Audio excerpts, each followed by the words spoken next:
This is the learned information for the week 13 passage of Fix It 4 from The Little Mermaid. One of the things that it talks about on your Learn It page, which is 84, this is just a review of the idea of who, which clauses, but we're also going to discuss a that clause. It's the same thing as a who, which clause. It's a kind of used as an adjective, the way a who, which clause is.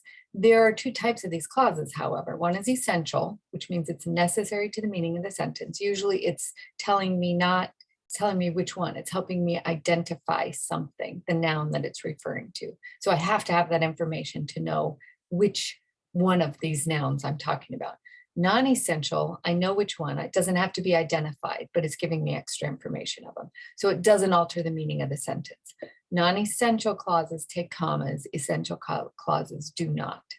So when I have a who, which clause, things to remember is who is used for people. A lot of times people will have things like, this is the soldier that won the war.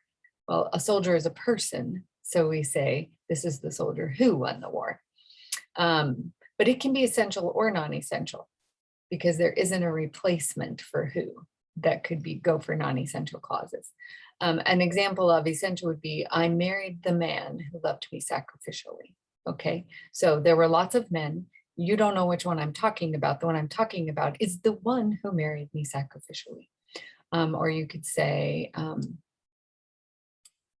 go get that child who's wearing the blue sweatshirt. Okay, so that who would help you identify. Lots of kids there, you want the one in the blue sweatshirt. So it's specifying who you're talking about. Non-essential would be, my husband, who grew up around horses and cows, was delighted to move to the farm. You know whose my husband is. He doesn't have to be identified. So we're just giving more information about him. It's not that it's not necessary, not important information. It's just that you don't change the meaning of the sentence. You don't suddenly not know who I'm talking about when you don't have that information. So that's whose. Essential and non-essential is the same type of philosophy, whether it's who or it's which. But the good thing about which and that is typically which is reserved for non-essential clauses. So if you see a which, it should be non-essential. So you need clauses. If you see that, it's always an essential clause and it never refers to a person. So no comma and not about a person if you see the word that in a clause. If you see it referring to a person, you need to change it to who.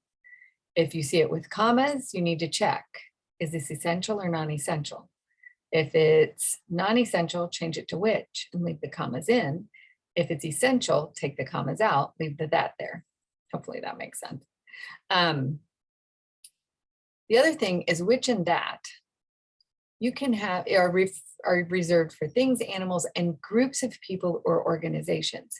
So I would say, you wouldn't say the Oviedo cross country team who, because the team is a thing. So the Oviedo cross country team, which ran 10 miles a day for practice, won the state meet by a landslide. So that's non-essential and it's referring back to the team. Even though the team is made up of people, we don't use who for that. And then that is always essential. So we say, turn left at the driveway that's just past the school. So not just any driveway, it's a specific one. So I use that to let me know it's the driveway that is just past the school. Okay. The big thing, another thing too, is just to make sure that we have this idea of a misplaced modifier. Who, which clauses are modifiers? They're telling us more about a noun, one way or the other.